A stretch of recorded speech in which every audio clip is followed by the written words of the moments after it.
Yo, yo, yo, what's going on? Alright, we're getting ready to fix part of the garage. Let's do it.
Alright, yeah, so just as that little subtitle said, it all started with the Tesla. This is a full garage revamp that has taken me about 2 months or a little bit more, which is also why the Vaydor project has been really slow lately.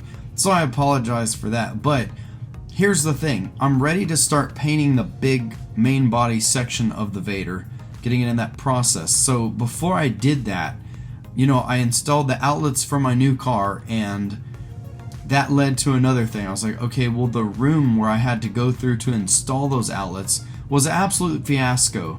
And for the 13 years that I've lived in my house, that room has pretty much just been a place for clutter. I stash things there and I never clean it out. So I was like, if I can take care of this room, it's like the heart of my life's clutter. It's a little storage closet in the garage, but it was never finished out properly. And then it also had the bottom of the wall that was rotting from just water damage over time.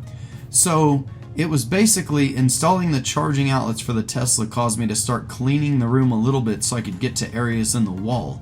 But then I said, well, let me go ahead and declutter this whole room and get rid of stuff. As one thing kept leading to another, now the room is finished. It has a window installed. I rebuilt the wall where it was rotted at the bottom. So you guys are going to see a lot of that in here. But coolest thing about it is when I get back to the Vaydor and I get to start doing the paint job and finishing the fitment of the front clip, things are going to move so much smoother in the garage. Everything looks better. My paint booth is cleared out. There's just been this whole shop revamp that I have needed. It's been well overdue. So that's what we're going to cover in this video. Lots of cool DIY stuff. And I feel like there's going to be a lot of sections in this video that might help you with various home projects. So overall, it's going to be something cool if you're looking to do some stuff around the house. A little bit of drywall, a little bit of concrete, you know, building part of the wall with the cinder blocks, maybe even some electrical. I've got a little bit of that stuff in here. So should be a pretty cool video. Also, thanks to all the support out there, I finally reached that milestone where it seems like the channel is going to be monetized, and that's great, because if I can start earning a little bit on YouTube, it's going to make it easier to make more videos for you guys. So really appreciate that. That's really a cool thing that I've been looking forward to for a while. So let's get this one going, and you guys grab some snacks like I always say. It could end up being a little bit of a long one. So like that shelf right there, it had a lot of stuff on that first rack, and then the top had a bunch of stuff on it, and I had a second one in that room. So for the most part, there was just a lot of trash. Like once you go through it, a lot of stuff could be thrown away. And then the stuff that was still usable, I'm either donating or getting rid of. I put it in like boxes and kind of organized it where it's either going to Goodwill or it's getting sold as power tools or whatever. And then once that shelf is done, I'll get rid of it and I can finish painting the wall because I had painted back there. So the white shelves are thinner and it's easier to stay organized, whereas these gray shelves, they stick out like a lot more, and it seems like everything behind the first row just gets turned into like a clutter fest. So it's going good. I'm glad that my little closet room's cleaned out. It's getting there. There's still another shelf, but it's not as bad. Alright, this has been an ongoing problem for a while. Now, when I had my concrete slab poured in the back, I first moved in the house. I mean, it was maybe within 1 or 2 years after, so you're talking 11 or 12 years ago. They did it to to where, you know, the concrete just kind of, it was high up against the siding, and I don't really think that that's what caused it, but it just didn't help. There's a lot of water that would collect there during rainstorms and stuff. So basically the bottom of this rear garage wall has been rotting out for a while. It's been hit by carpenter ants at one point, which I ended up exterminating pretty quick, but they had destroyed a lot of the bottom plate. And I also don't think that that board was made with treated wood. So we're gonna fix this bottom section. I'm gonna put a base wall of cinder blocks with concrete and then dowel it into the existing slab with some rebar. That way I can make sure that it's never gonna rot out again right there, and then I can build the new wall on top of it a little bit stronger. I'm gonna finish this room out. I think I'm gonna put up drywall and paint it real nice, and that way it's probably gonna be my new paint mixing room. I'll put my mixing table over here so I can do my car paint mixing stuff over here. So it should be cool.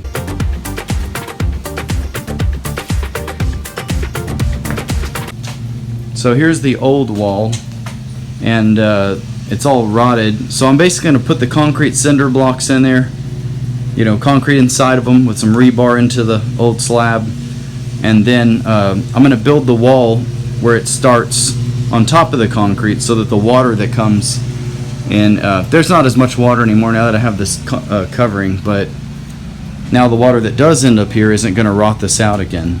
So once I got the room all cleared out, I basically just needed to take some measurements and do some planning. I needed to figure out how tall my cinder block wall was going to be, and then try to just figure out exactly how I was going to execute the process of getting that old section out without, you know, taking the whole wall or worrying about any load-bearing issues. I mean, I know there wasn't much wood there anyway, so if it was causing a little bit of a sag above, it wouldn't have been much.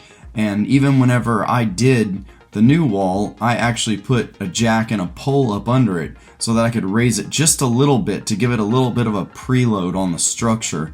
That way, once the new cinder block wall was in there, I knew that the wooden 2x4 wall was going to sit really nice and tight on those blocks.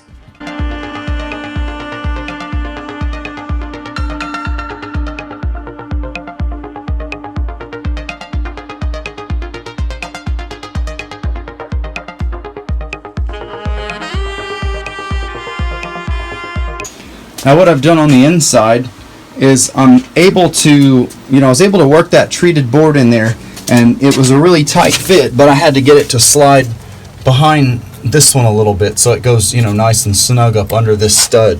And then as I'm working my way across, I'm drilling the holes where they go, and we're doweling some rebar into the concrete. You can see, well, it's kind of hard to tell because the camera's covering the light. We can see these rods sticking up. I've drilled them about 1.5 to 2 inches into the existing concrete floor. They're nice and tight when I hammer them in there, and then when I pour concrete in these holes, it's going to finish out real nice, and those concrete fillings are going to hold on to that rebar so this wall doesn't move. That's what keeps it from shifting. Now as far as fastening this to the cinder blocks, I haven't quite, I don't know, there's all kinds of ways to do it. I'm thinking what I can do is just run some nails where I know that they're going right up against the edge on the inside, and when that concrete dries, those nails are going to be embedded in the concrete, so it's not going to go anywhere then. This thing's not going to move. So I might just shoot some nails through there and then concrete, I don't know, maybe even put some bolts through it, and then that way the bolts will be down in the concrete and the blocks a little way. So who knows, I'll figure out something, but I just need some means going across of keeping that wall from shifting on the blocks. Now on top of that, what I did was I've set up a jack, and it goes up to the top plate of the ceiling, and that actually has some load. I didn't raise it up a ton, but I raised it up just a little bit so that whenever I cut those studs, there's going to be pressure. As soon as I let that jack down, there's going to be some good positive pressure pushing on these cinder blocks.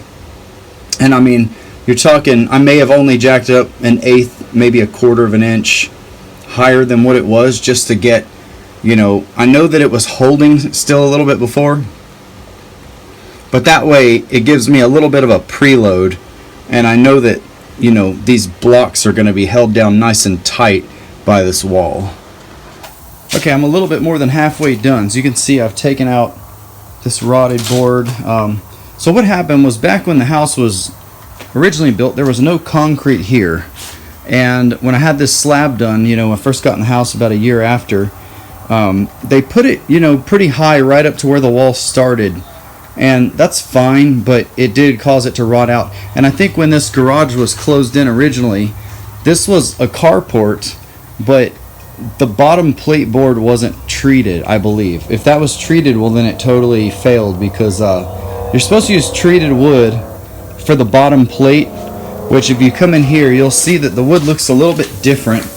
And that's what I used for this setup. So that's like a treated board right there. It's got like a chemical in it that should keep bugs from eating it, also keeps from rotting. But on top of that, I wanted to build this little cinder block, you know, wall at the bottom, so that the water's not even getting to the wood. There's always going to be water beating over there, because the way that the concrete slab goes right to the floor of the garage, they're basically pretty flush. I mean, sure, you had like maybe, you know, 3/4 of an inch of a rise here, but that's not very much. So I wanted to make the concrete go up higher, and then I'm going to finish this wall real nice.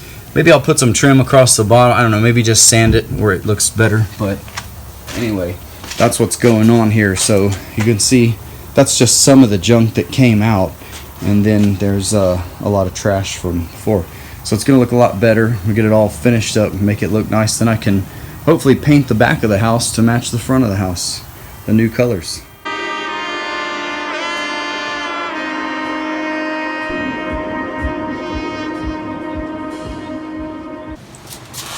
Well, I think I accomplished the hardest part. Got the new plate installed. Cinder blocks are all there. I've got the rebar doweled into the concrete. So we're gonna fill those holes up with concrete now, and be on the road to recovery.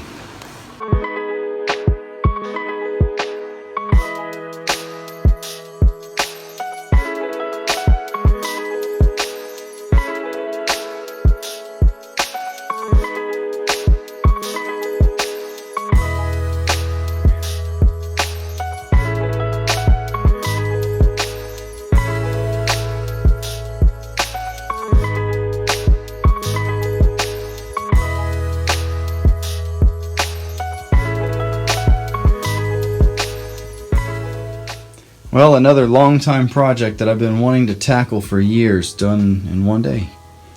So basically cut the studs, you know, got rid of the old rotten junk, built this little cinder block, whatever you call it, base wall or whatever, and then got the new treated plate on there. Now, I don't know if I'm going to replace this stuff yet. I mean, I killed all the bugs that were eating it, you know, years ago. And they did it there, a little bit up there, and that one probably got eaten a little. But the rest of them are alright, and what I'm thinking is, if I end up just saving those, they look okay on the outside, they're going to get repainted, but I'll probably go ahead and insulate this room and cover it up with drywall.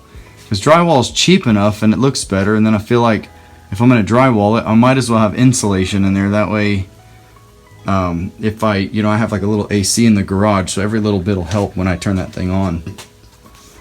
So yeah, there we go. So sometimes, you know, something will cross my mind right in the middle of a project and I'm like, oh, you know what, I need to do that. This room has always been just very stuffy, and I'm like, if I'm going to be mixing paint, I should at least have some way to ventilate the room out a little bit. I also figured if I open the window with my paint booth fan on, it's going to be sucking inlet air through that room, which means if I'm mixing paint, the paint booth fan's running, it just makes sense. It's going to help me keep the paint fumes ventilated out. So of course I always wear a respirator with that stuff anyway, but I decided to put in a nice little window. Alright, so as if I needed to buy any more stuff, I bought a window because as I'm finishing out this new paint mixing room, or whatever you want to call it, air compressor closet, I think I'm going to put a window here. I need better ventilation than just that little vent I put in a long time ago. And I also got insulation So I'm going to insulate this wall. It's not that much sun hits it, but the heat that comes from the outside in the summer, if I ever do put like a little window unit, I mean I have one in the garage, but you know, it might help just throw a little insulation up before I put drywall. So it's an exterior wall anyway. I won't do it on the inner walls because it's not really necessary, but yeah, so I got that. I'm going to see if we can install a window somewhere in here.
Now, I may have said it before, I don't know, but drywall work is not one of my favorite things to do. It's cool that I know how to do it, I love that, but it's, you know, it's not something that I'm excited to do, especially the sanding. I don't do a lot of sanding. I've come to realize that you keep wiping that mud on and just keep doing as many coats as you can, as smooth as you can, until you feel like you've just built to the point where the wall is pretty straight. And really, you shouldn't have to do much sanding at all. You should just be able to get a wet sponge and run those lines down, because remember that compound is water based. There's no reason to just do a bunch of sanding and create the dust mess that drywall makes. It's horrible.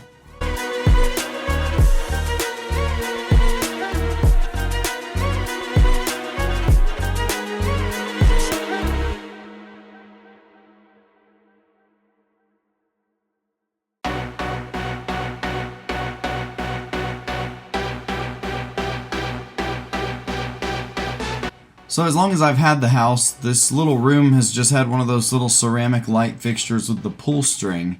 And when I went and scoped out the attic, I figured it would be fairly easy for me to get up there and reroute the wires a bit, where I could install a switch and an outlet. So I decided to go ahead and run the wires for that, and then I made the connect later once I had all this stuff done. It definitely made things a lot easier. It's just nicer that way. Having an outlet in that room definitely is cool too. So lots of good positive changes here.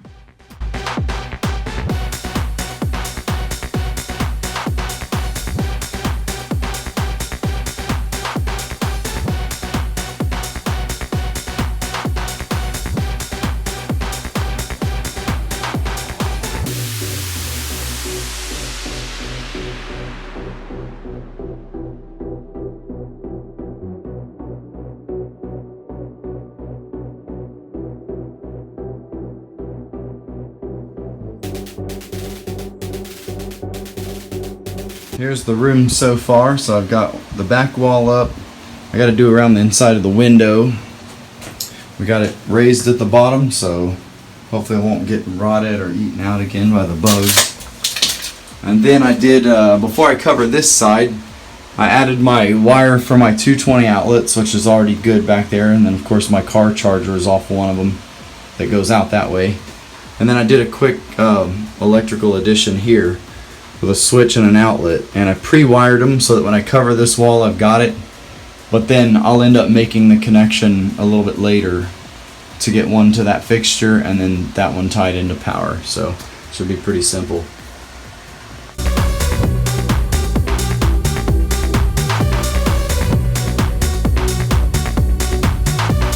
Now, as far as being a DIY person, you're going to come to learn that a lot of times you're undoing things that somebody might have did before you, and maybe it was kind of subpar, or maybe it was supposed to be temporary.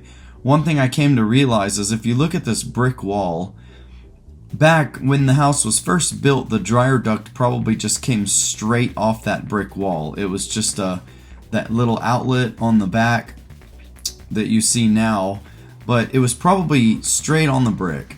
And I would imagine that once this garage room was closed in, they decided, well, let's put some flexible tubing and run it out the back so that way you don't have a closed-in garage with the dryer just, blowing the exhaust air into the garage.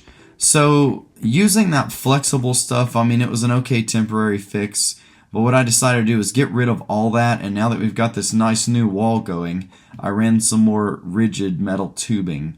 So it's a little bit more of a permanent fix for this, and it's going to be less likely to come apart the way that the old flexible stuff was.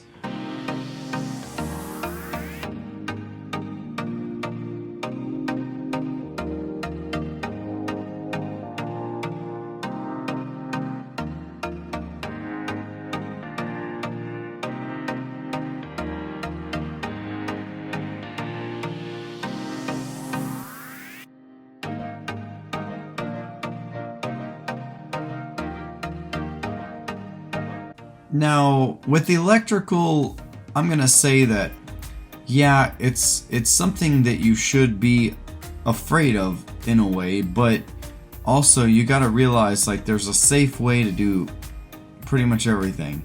So one of the things my dad was really good about with teaching me things was being very direct and blunt, and I remember at one point asking him about electrical, and he said, well, I don't really do electrical. The one thing I can tell you about electrical is turn it off. And I was like, hey, you know what? Simple enough. So I probably would have known to, shut off a breaker anyway, or at least get on YouTube if I was completely clueless. But that's always been the one thing that has stuck with me. So you're going to do electrical work, just turn it off. So go to your breaker box, figure out what breaker runs that circuit, and when you shut it off, you should be good to go.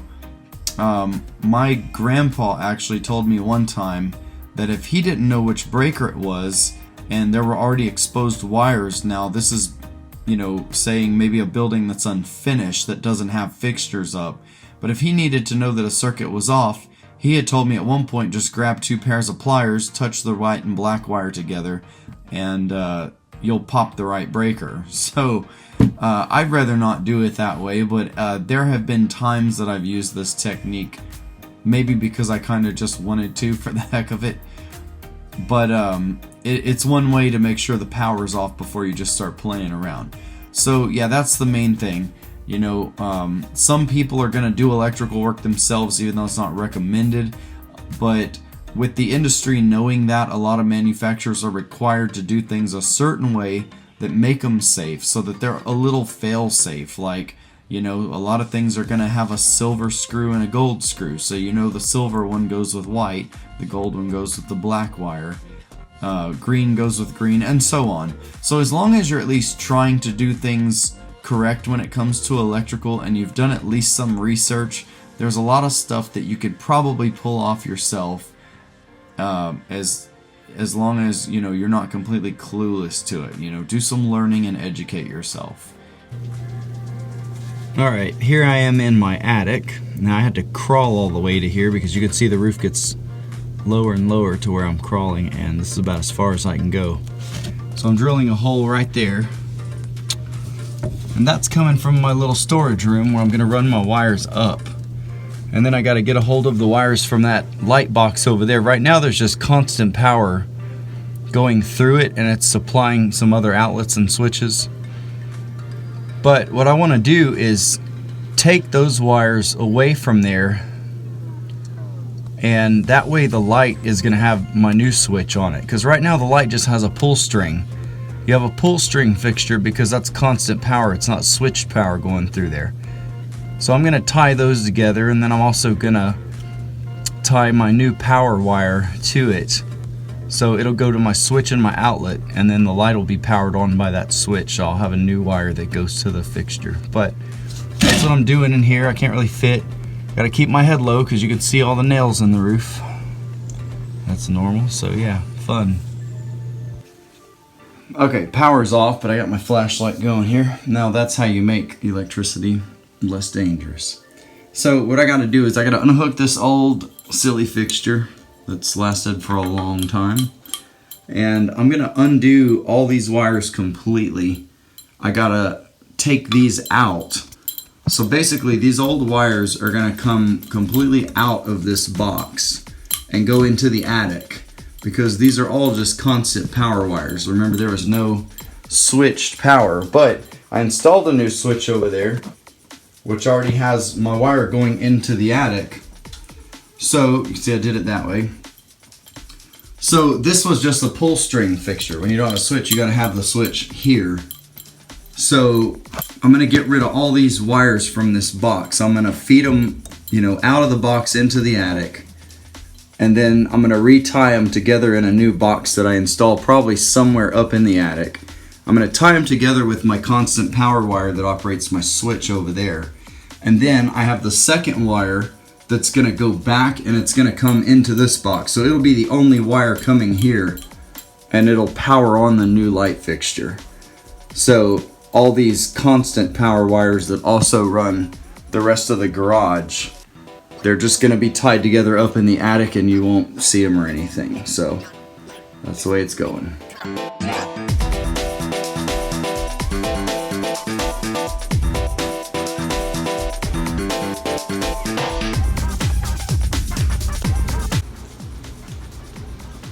Alright, so I've got a working switch now. The fixture is hanging because I'm going to paint and texture and do all that. So there we go.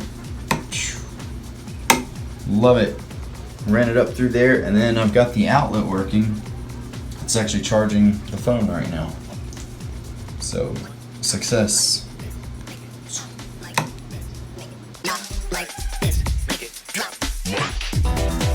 Now, one thing I really wanted to do kind of at the end of this project was finally hook up my paint booth switch.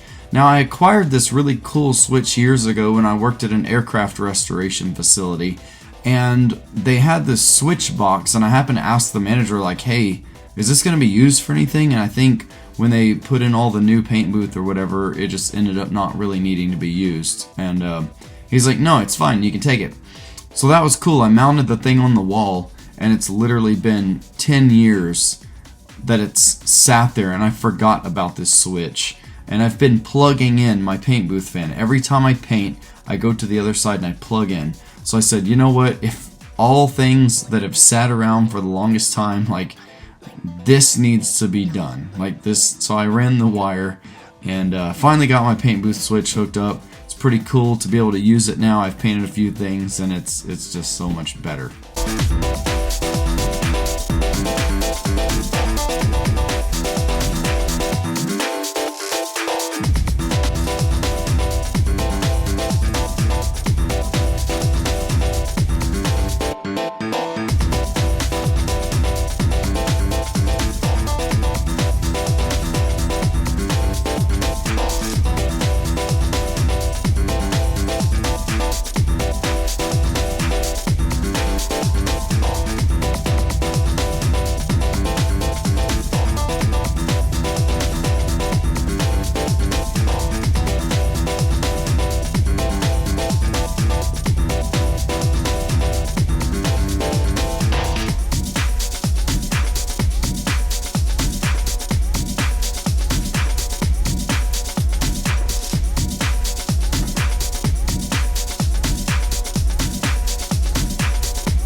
Now, if you've done enough projects, you've definitely realized that one thing can always lead to another. And one of the things that I realized when I was making the connection for this paint booth fan switch is that my single gang outlet box was going to be too small, and I needed to upgrade it to a dual gang. And it was kind of neat because then I realized I'll have 4 outlets instead of 2. And this is a very central location in my garage for all my electrical. Like literally the one wire comes from the attic, but it runs power to the outlets, to the switches that go to the light fixtures in the garage, and everything. So this area is kind of the heart of it, and I said, okay, I need to put in a double box here, and that seemed to solve the problem. So it allowed me to tie things in without it being too crammed.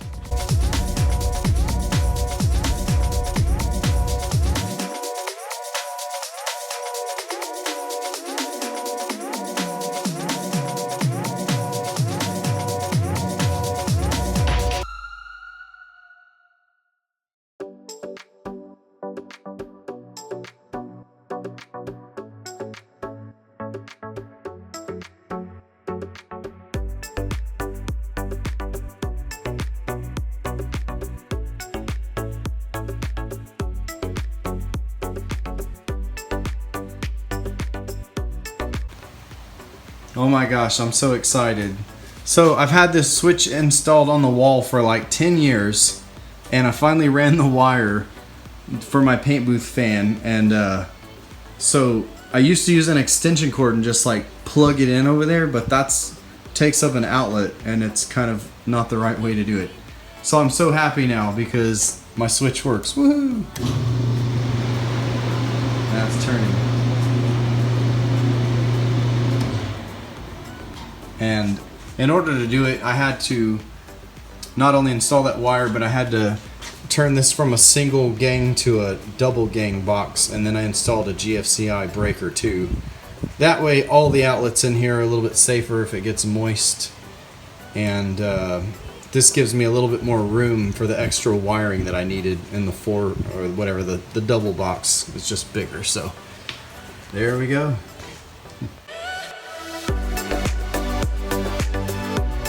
Well, that pretty much leaves us to the finishing. So I'm touching up the drywall a little bit, doing all the texture, and then it's time to go around now and give it a nice coat of paint. I'm going with kind of a gray, and I like doing black trim. It's simple.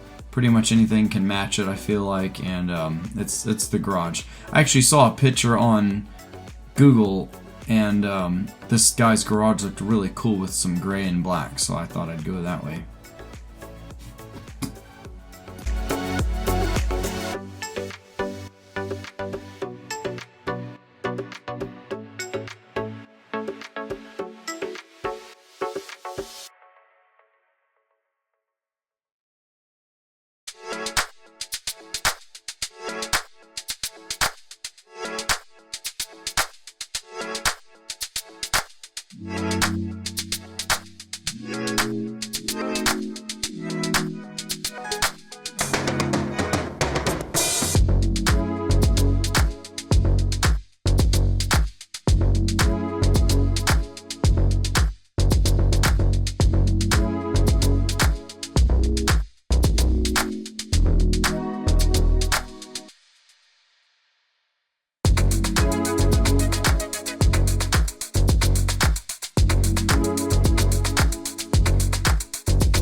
Man, it looks amazing in here. My garage hasn't been this organized since I moved in the house and it was empty. So I had this big workbench over on that wall, which all this is going to leave because I'm putting a door from the dining room there. But I cut the workbench in half. It still has my drawer for all my hardware, so that's great. But I ended up cutting the table in half because half of it was for paint mixing. So that's what we're doing in here. And that's the other half of the table, and I already had all that little stuff built, which is cool. I just got to move it in here. So yeah, the garage is still a little out of whack over there, but there's so much more space, so much better, and everything's gonna be good to go before long. It looks so good though. I'm just happy with the way all this is coming out. I'll have more of the gray and black. I really like that paint scheme. Maybe even do the ceiling in the gray and, you know, keep the trim going around with black all the way through. It's not sure yet. I just kind of started with that wall. I'll work my way around. Well, you guys, that's gonna do it for this one, and man, another big project knocked out. I mean, this is something I've probably wanted to do for at least 5 or 7 years, and it just kept getting worse. So this was a big one, and thank you guys for watching. Hopefully you'll stick around. If you haven't subscribed, hit that button, because I like to share a lot of good knowledge and DIY techniques with y'all. And the Vaydor will be back underway soon. For now, it just kind of looks nice sitting in the garage, and I'll be getting the front clip fitted on when I get back to work on it. So see you guys on the next one. Thank you again for all the support out there, and safe building.